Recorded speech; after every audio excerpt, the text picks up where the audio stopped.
회복세를 타던 부동산 시장이 다시 조정 국면에 들어서는 것으로 나타났습니다. 올해 여름부터 이어진 집값 상승세가 둔화하는 가운데 거래가 줄고 매물도 쌓여가고 있기 때문입니다. 한국부동산원의 11월 주간 아파트 가격 동향에 따르면 지난주 전국 아파트 값은 전주 대비 0.03% 올랐습니다. 지난 7월 이후 17주째 상승세가 이어졌지만 상승폭은 3주 연속 줄었습니다.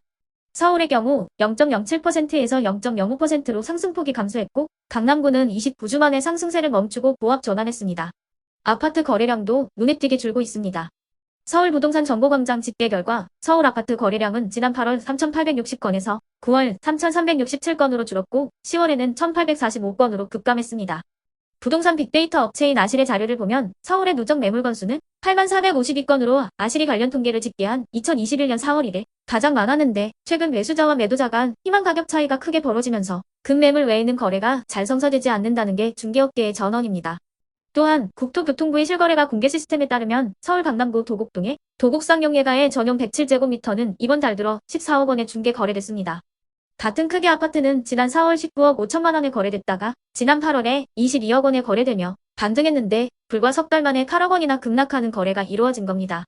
부동산 업계에선 정상적인 거래가 아니라 특수관계인 사이에 거래의 가능성이 있다고 보고 있지만 아파트 값이 전체적으로 하락하고 있는 것은 부정할 수 없다는 반응이 나오고 있습니다. 실제로 도곡넥슬의 경우 최근 전용 114제곱미터가 35억 원에 거래됐는데 이는 지난 7월 거래가 대비 4억 원 하락한 것으로 나타났습니다. 또 도곡 삼성 레미안 역시 전용 122제곱미터가 지난달 28억 원에 거래됐는데 지난 9월 같은 크기가 32억 1,500만 원에 거래됐던 것을 감안하면 4억 원 넘게 가격이 내린 셈입니다. 이와 관련해 대다수 부동산 전문가들은 반등세가 꺾였다고 보는 것이 맞다는 설명을 내놓고 있습니다. 올해 초 정부의 대대적인 규제 완화에 따른 기대감으로 반등한 부동산 가격이 고금리 장기화 전망으로 한풀 꺾인 분위기를 반영하고 있다는 겁니다. 전문가들은 부동산 시장이 당분간 조정 국면을 지날 것으로 보고 있습니다. 주택담보대출 금리 인하와 특례 보금자리론 등 정책 대출의 영향으로 급매물이 일시에 해소되면서 집값이 상승세를 보였지만 현재는 매수자와 매도자 간 힘겨루기가 이어지고 있다는 것입니다. 자, 그러면 지금부터 잠시만 주목해 주시기 바랍니다. 제가 구독자분들을 위해서 깜짝 선물을 하나 준비했는데요. 제가 항상 여러분들께 뭐라고 말씀을 드렸나요? 뉴스만 평소에 잘 챙겨보셔도 돈이 된다. 돈을 벌 수 있다라고 말씀을 드렸는데요. 자, 여러분들 여기 보이시는 이스라엘과 하마스 전쟁 같은 뉴스를 보게 되면 여러분들은 어떤 생각이 드세요? 그냥 뉴스만 보고 끝내는지 아니면 이 뉴스를 어떻게 이용할 수 있는지 이 부분을 고민하고 계시는지를 되물어보고 싶습니다. 자, 그 이유가 뭐냐면 제가 지난 8월에 여러분들께 뭐라고 말씀을 드렸었죠? 지금은 로봇 사업에 관심을 가져야 한다. 뉴스만 보고 그냥 넘기지 마시고 투자 쪽으로 생각을 한번 해보셔야 한다 라고 말씀을 드렸습니다. 그리고 나서 이런 썸네일들을 뉴스를 통해서 많이 보셨을 텐데요. 이런 로봇 산업이 이슈가 됐을 때 부자들은 어떻게 생각한다? 로봇 관련주는 뭐가 있는지, 어떤 종목이 가장 좋은지, 어디에 투자해야 돈이 몰리는지를 자연스럽게 생각한다고 제가 말씀을 드렸죠. 그 이유가 뭐냐면 부자들이 봤을 때는 이슈가 곧 돈으로 이어지고 그 이슈가 나에게 돈을 벌어준다는 경험적 확신이 있기 때문에 부자들은 항상 이런 사회적 이슈를 관심 있게 챙겨본다. 이렇게 제가 말씀을 드렸는데요. 이번에도 마찬가지입니다. 제가 지난번에 시청자분들과 함께하는 주식으로 수익 내기 이벤트를 진행했었는데요. 당연히 100% 무료로 진행을 했고 자, 여기 보시면 아시겠지만 제가 지난번에도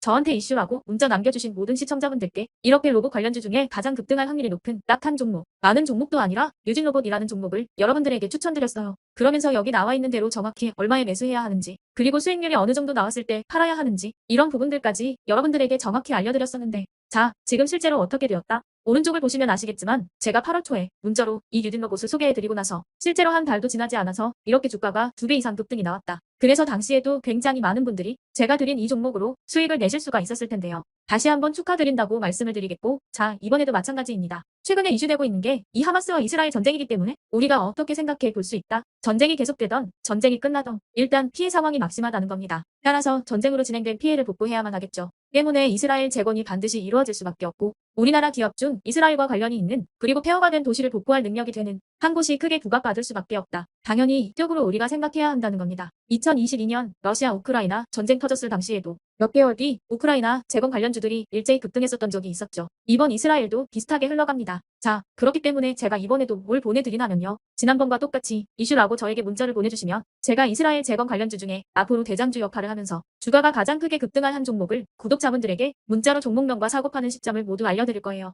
그래서 여러분들이 주식으로 돈 버는 연습을 한번 해보시라 이렇게 말씀을 드리고 혹시라도 나는 주식을 하지 않는다 하시는 분들은 주변에 주식하시는 분들에게 추천을 해주셔도 되고, 아니면 연세가 있으셔서 투자가 어려우신 분들은 이 종목을 가지고 자녀분들에게 한번 사봐라, 이걸로 한번 수익을 내봐라, 이렇게 조언을 해주실 수도 있는 거겠죠. 그래서 지금 이 영상을 보시는 시청자분들 중에 나도 이번 종목이 좀 궁금하다 하시는 분들은 누구나 상관없이, 그리고 어느 시간대나 상관없이 부담 없이 이렇게 제 번호를 항상 남겨놓고 있습니다. 제 전화번호 010-8109-2058번으로 저에게 이런 식으로 지난번처럼 이슈 라고만 문자 보내주시면 제가 이번에도 똑같이 무료 급등주 문자를 보내드리겠습니다. 이해되시죠? 그래서 제 번호 010-8109-2058에 이슈라고 문자 보내주시면 여러분들이 직접 이슈를 통해서 돈 버는 연습을 해보실 수가 있는 거고, 제가 돈을 받는 것도 아니고 투자를 대신해 드리는 것도 아니니까 부담 없이 신청해주시면 되는 겁니다. 그리고 수익이 나면 저는 다른 것은 바라지 않습니다. 제 채널에 구독, 좋아요 한 번씩만 눌러주시라, 이렇게 다시 한번 말씀을 드리겠습니다.